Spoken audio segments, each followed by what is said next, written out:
few seconds. Okay, I think we are live. Welcome everyone to TradeView Live, episode, I think 26. It's going to be a unique one. I'm here hosting without Kyle. Kyle's on the road in Europe, actually, and it will be great to get his perspective on how things are looking with some of the customers and folks he's been meeting with overseas. But I'll be your host today. Again, lead strategic business development at Vizion, and joined today by a guest. We've got Grant Sernick at Third Wave. Grant, you lead sales and marketing there, but tell us a little bit more about your role and about Third Wave. Sure. Well, thank you. I've been at Third Wave for about 10 years. I think maybe it's 11 years now.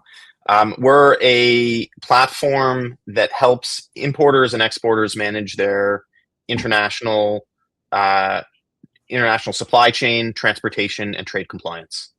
And so we've been partners with Vizion for, well, I don't even know how long it's been. It's been a long time. I think we're going on almost 4 years. 4 years, I'd say. Yeah. No. It's much longer than that, Ben. It's for sure. You fall into the pre-COVID world, which puts us at 2019 or 2020. But we are partners with Vizion because Vizion provides great status updates for ocean that we as a platform use to inform the supply chain information and process that our customers have for moving their international shipments. So it's such a great perspective that you can bring. Obviously, we've had many different guests on TradeView Live over the years, but Grant, you're one in particular that I've been wanting to have you on the show for a while. So thanks for joining. Well, I certainly appreciate being asked to be on, and it's a real privilege to represent both Third Wave and maybe the partner view with Vizion and our relationship. So anyway, thanks, Ben. Well, we'll go through our normal disclosures for anyone joining TradeView Live for one of the first times. You might be asking yourself, what is TradeView?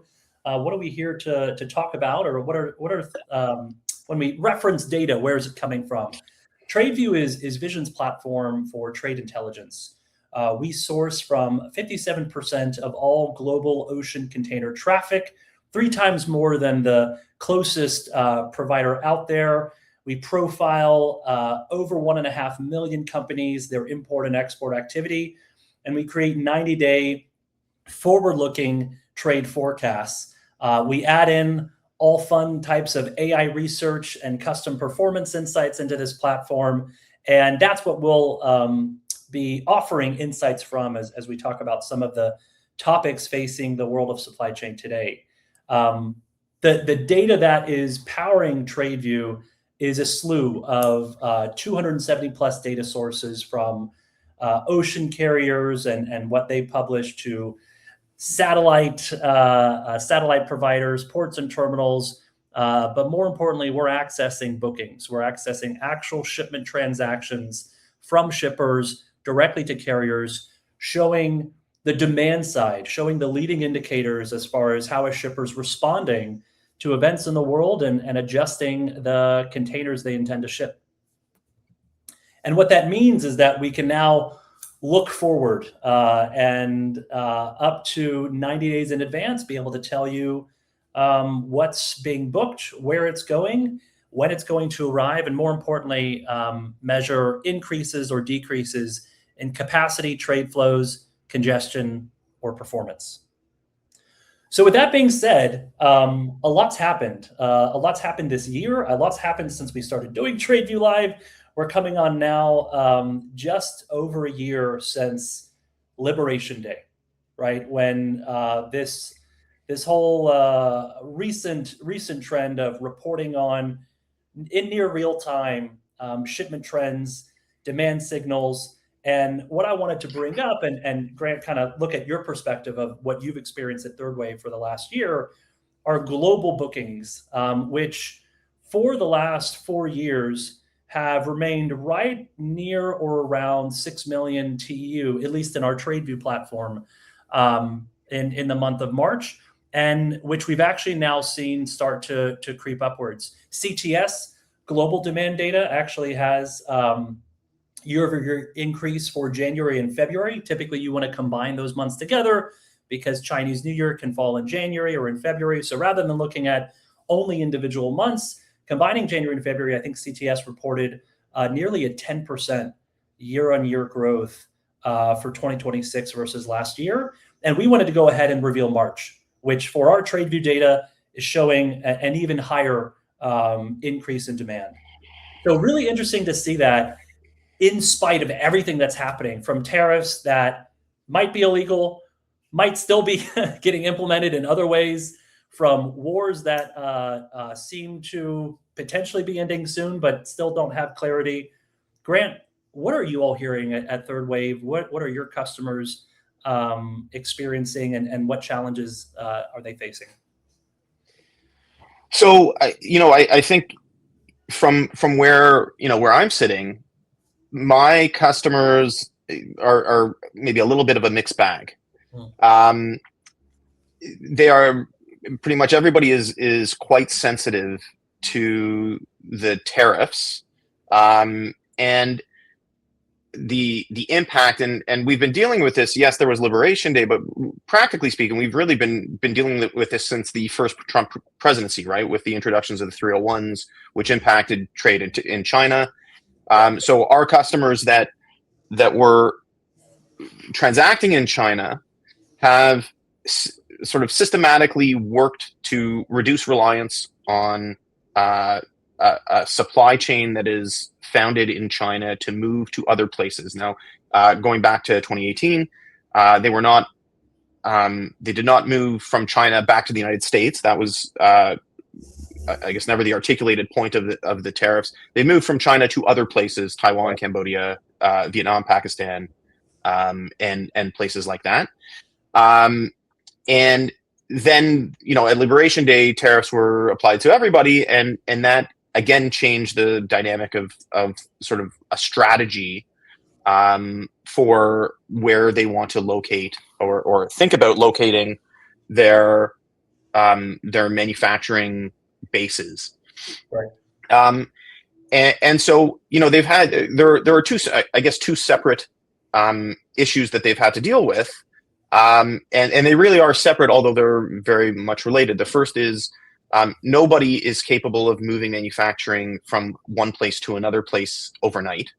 Mm-hmm. And so there's sort of like a longer term strategy around what does this do?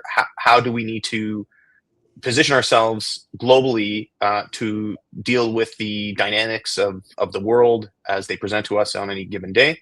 And then the second thing is, okay, well, but there are tariffs today, right, and we need to be able to come up with a strategy for how to deal with those tariffs, given that we cannot move overnight from China to other places to deal with the issues. And so the impact almost invariably was demand went down immediately to a certain amount, while the strategies and things resolved themselves. And pricing had to change, and so on and so forth. And then the volumes went back approximately to where they were previously to accommodate, like once things had worked through the reasonably complex system that exists in international trade. Yeah. And so, sitting here today in 2026 compared to where we were maybe back in 2018, you see really quite a different set of places where our customers maybe have set up shop overseas. Their volumes have rebounded, and their businesses have, continued to persist and grow. And so, the point I would make with all of this is, it seems to me that that almost nobody was right as to how tariffs are going to impact stuff in general. Yeah. And so that really, like, if there's a takeaway from everything, it is there are people that were doomsday sayers saying like everything is going to blow up, and that was wrong. Right. And there are people that said this isn't going to really have an impact, and I was wrong. It's like sort of like everybody was wrong on this thing. Right. And what is really happening is the underlying dynamics have changed, and that's going to result in change. Yeah, yeah. And I think what's interesting is when we look at recent trends, and I mean just in the last probably 6 months. And what I mean is looking at this green line from Q3 to Q4 of last year, right? So this is near the end of 2025. This is US export bookings, by the way, but we're also going to look at US import bookings, which show a similar story. And into 2026, we see this contraction, and we see it even more pronounced for import bookings, which again, if I look at the green line, was below 2024 levels and maybe right at 2023 levels. And when we go into 2026, we are now, again, at least for the first 2 months of the year, below last year's levels. So export bookings show this more severe contraction. Import bookings, maybe not as pronounced, and maybe in the month of March actually starting to rebound. But either way, to align it with CTS data, which shows that global demand has increased 10%, North American import demand is actually down 7%. So help me understand how that could be a response to what's happened in the last year. It could be a product of interest rates. It could be a product of just consumer demand. What helps you understand the causes that could be behind that contraction when global demand is growing? North American import demand, at least for the last 3 months, seems to be shrinking. So, let's first understand, like, I'm not an economist and not as smart as those guys are, but my general feeling would be that what you could at a administrative level, you can, or a political level, you can agree or disagree with what is what the Trump administration is doing. But it is hard to argue with whatever is happening with the U.S. administration is creating some level of uncertainty. Some might call it chaos. It doesn't matter, but the uncertainty is much higher in trade if you are an international partner, or not a partner, just somebody transacting with the United States. And as a result of that, both on the import side and the export side, the United States just seems to be less reliable than they historically have been. And as a result, if you are in the international domain, the natural result would be that you would look elsewhere to try to solve whatever problems you have from an import or export or transaction perspective, which could result in a similar set of activities that you are representing here, both with export and import bookings, that basically, hey, listen, if I don't see security in dealing with America, then I'm going to look to source things elsewhere, and that's going to result in export bookings from the United States going down. And if it's more expensive from a U.S. perspective, if you're resident in the United States, if it's more expensive, Econ 101 would suggest that prices are going up, therefore demand is going to go down, and that would explain why the import bookings maybe have gone down, although look like they might be rebounding. In the potentially in the month March. of March. I mean, February was especially interesting, seeing just how low that was. Looking over a 4-year span, basically at its lowest levels, 2023 is the only real comparable data point. But right. You're right. In March, we seem to be bouncing back. Potentially that has to do with the Supreme Court ruling and the process now of some of these tariff refunds getting issued by CBP. Although there still seems to be a lot of uncertainty. Tariffs will still get put in place through other means. We have the Middle East war and war in Iran continuing to disrupt flows. And inflation and interest rates, they're not spiking, but they haven't come down, right? And so that adds to that overall landed cost. If you're an importer, if you're looking at, hey, do I bring in my goods now with freight rates the way that they are, or do I wait closer to peak season? And I'm thinking like the May, June, July months to then start bringing in a lot of the freight that I need for the fall. Maybe you're still in kind of a wait and see mode as a U.S. importer. Well, I think that that's exactly right. And then beyond that, you mentioned the refund of the tariffs, the potential refund of the tariffs, the lack of clarity as to how refunds are going to be issued, who is responsible for receiving those. I mean, clearly it's the importer of record, but when you look at outfits like UPS or DHL who are doing things and they are the importer of record, that might not flow down to the actual, beneficial cargo owner or the owner of the goods. So, like where that money is going to reside ultimately at the end of the day is can be a question mark. And so you just have sort of like, again, it's sort of like there's this lack of clarity as to how things are operating, and that lack of clarity creates uncertainty, and that uncertainty creates a lack of will to invest and commit to things, right? And that's one of the things that people do talk about, but maybe not enough around. Just you don't need it if provided the system is unclear, people won't act the way you want them to act.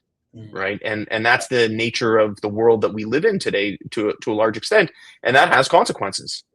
And I think the data is kind of representing that as you're explaining it. Yeah. So needless to say, and I probably said this before, it will be very interesting to see what happens in the next 2 weeks, both on the geopolitical side with discussions that sound like they're happening even this week with Iran, but also just on the trade data side, right? We'll be looking at a complete month of April at our next TradeView live session. So that next month, which if you look at the green line in 2025, showed the beginning of the effect of what was Liberation Day, April 1st of last year. We saw that downward trend.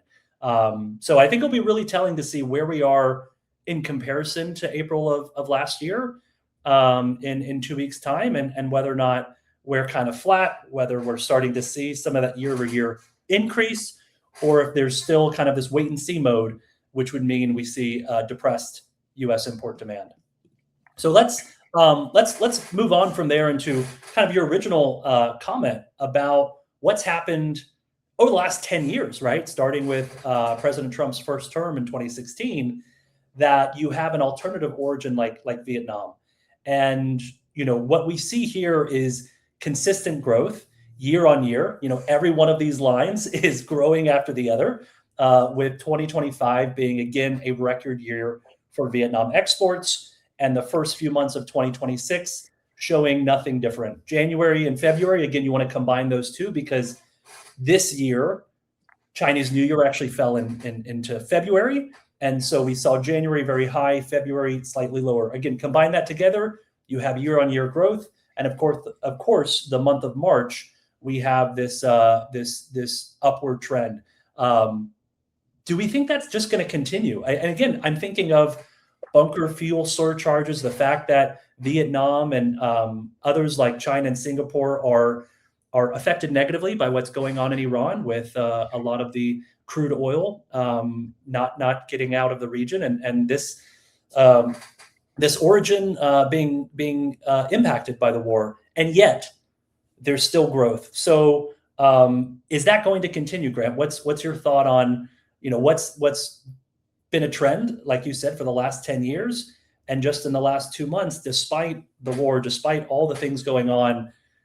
Do we think Vietnam is going to continue to grow? Yeah, so my feeling is that there are competing drivers for what's happening, and the scale of sort of which driver is going to pervade is or dominate is still unclear. You have the overarching long-term trend of companies are moving out of China into other Asian countries that are seen as the next best thing to China, given that the United States and China are antagonistic. And Vietnam has always been held as one of those countries that are more sophisticated from a manufacturing perspective on a certain set of commodities. And I think that as we said earlier, you can't change this on a dime. You don't pick up a manufacturing facility and magically overnight move it into a different region or a different country. And so that overarching long-term trend for those companies that were moving from China to Vietnam is going to continue. And it's sort of like that's going to continue sort of for the foreseeable future until the next country is, Vietnam is the place you don't want to be in. You're going to want to move somewhere else. Right. But at the same time, you do have those the dynamics of the international world where there is conflict in Iran. Iran sources or supplies 20% of oil, 20% of global oil, but more like 50 or 60% of oil that goes to Asia. Yeah. And so that the spigot has been effectively eliminated to a large extent is going to have dramatic impact on Vietnam and the operations of Vietnam. Will they be able to source their energy elsewhere? Potentially. There's Russia. There's Russia. There's the United States that is supplying oil and natural gas now, potentially more and globally. There are other players, Venezuela, Canada, and so on and so forth. But it's a long way away, and the supply lines have been very well established from Iran to Asia, generally speaking. And so that's going to be a headwind that has to be dealt with. And so my expectation is, it's not going to be as strong as it would be if, energy was ubiquitous and cheap. But that the tailwind of companies moving away from China to Vietnam is probably going to continue. And so we're in this nether region where it's tough to know what's going to dominate. Well, ultimately, it's a question of who is that cost passed on to, right? If you think about the cost of fuel, the cost of operating trucks, moving containers to Vietnam ports or running facilities, all of this is run off of fuel. If the cost of fuel in Vietnam goes up, someone's got to pay for it. Is it the Vietnam consumer? Is it the manufacturers and the exporters and the suppliers? Or is it the buyers, right? And really, I mean, the American importers, mostly. I'm sure there's many European importers that import from Vietnam as well. But the buyers, are they going to be the ones absorbing this increased cost? And at what point does that actually start to suppress demand? Or can it? Because at this point, like you said, it's not an overnight thing. This has been a trend that's happening for 10 years, moving sourcing strategies from China to Vietnam. And a lot of these buyers have relationships with suppliers that are fixed. They're fixed maybe years in advance. And so a short-term increase in fuel is just something that buyer has to be able to deal with. Yeah, well, I mean, I think your point is exactly right. And taken to a slightly higher level, somebody's paying, right? And again, Econ 101 suggests that if costs are going up, if costs are going up, demand is going to go down. And, so that is certainly globally going to, that's a dynamic that's happening almost certainly with energy and energy prices. And the question is given that you're cutting out 20%, I think, of oil supply into the global market, what is that impact going to be as it relates to Vietnam? And it's, globally the prices have gone up, and that's got to have some kind of impact. It's going to eventually be seen somewhere. And maybe you make a good point that these March numbers could have been even higher if not for the war in Iran. So yeah, we'll see. We'll see in April. I think Vietnam to U.S., a slide that I meant to share before, echoes these same points. Looks directionally almost identical, except for some of the ups and downs in 2025 due to some of those temporary tariffs that we did put on Vietnam. China export bookings, of course, tell a very different picture, mostly depressed demand, and Pakistan export bookings is one we wanted to highlight as well, showing some of that same increase, but not the same spike as what we saw for Vietnam as the origin. Now, with the last few minutes that we have here, I wanted to talk about something that we haven't really shown in TradeView Live very much, but is very much something prominent in the TradeView platform, and that's the profile of companies that we're able to see where they're sourcing from, using our bookings and using US customs data and being able to see companies like Costco, Amazon, Walmart shifting their supplier sourcing strategy away from China. And even just looking at 2025 in comparison to 2026 so far. Obviously, like you said, Grant, this started potentially 10 years ago, if not more than that. But I wanted to highlight this as an example of some of the top importers and what we're seeing in terms of year-over-year volume changes when specifically China was indicated as the origin, to highlight the impact of just what's happened since April 1st of last year. And Grant, I don't know if you have any anecdotes about some of your own customers that have responded in a similar way after April 1st of last year when we think about that China origin strategy. Yeah, I would say a general theme that I would say existed probably was more prominent as it relates to again, going back to 2018 and the first signs that, with the 301 tariffs, that China was going to be a target of attack, was the instigating point of a strategy to generally try to get out of China if you could. Now, not everybody can, right? But I think that, again, it doesn't happen overnight. And what you're seeing, like a drop in 26% in 1 year, that too doesn't happen overnight, right? That was, again, I don't know what the Walmart, like what's happening, but one would think that Walmart has accelerated their exit from China and is sort of like in full throttle today. And the same would apply to Costco. And just interestingly, you see that with Walmart US and, Walmart Canada, Canada is not in the same posture as the United States is vis-a-vis China. You can see that they're still trading and they don't have a problem with working with China in Canada. And so, I think that it's just the continuation of a theme. The tariffs are going to persist even with the new administration, whenever that, in 3 years. And so I think that we're going to see this trend continue, and companies are going to continue to try to reassess and really get to friendshoring or nearshoring or friendshoring in some meaningful way.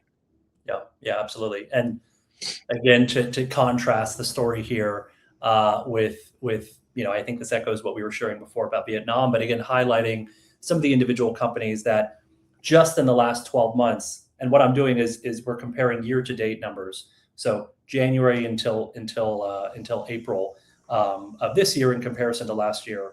We see companies like Walmart, Target, big furniture importers like Ashley Furniture, apparel companies like Old Navy, Gap, and Nike, all of them dramatically shifting their imports from Vietnam and increasing that. Not necessarily that it's an equal amount that they moved away from China, right? Vietnam is not the only alternative origin, but either way, all of these companies are bringing in many more containers from Vietnam than they did before. And if we think about the trade deals that were put in place, Vietnam does have many of the concessions, many of the more favorable tariffs versus maybe someone like India that was for a while being imposed a 50% tariff.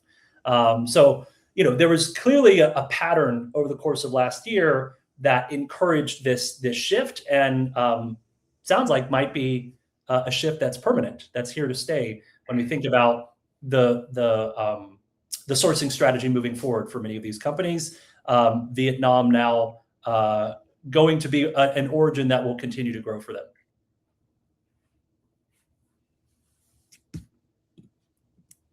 And overall, I wanted to add one final note here, not just on the importers and the consignees we see named in the TradeView data, but the fact that for every TradeView booking, we see the carrier that it's booked with.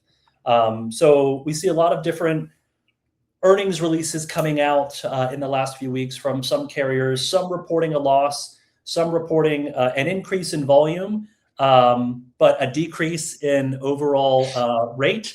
Some reporting a decrease in volume, but an increase in rate. I think in this case, we're just showing volume, really a market share in that respect.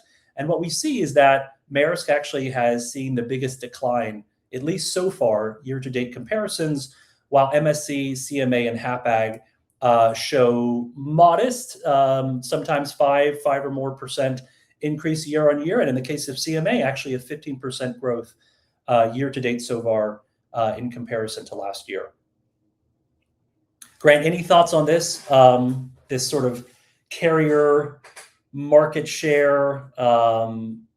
Is this something? Yeah, you have any thoughts on? So I don't really have a whole lot of insight into this. What I do know is I do believe Maersk has a new strategy that was articulated not long ago, and right, they're okay not being the largest carrier in the world.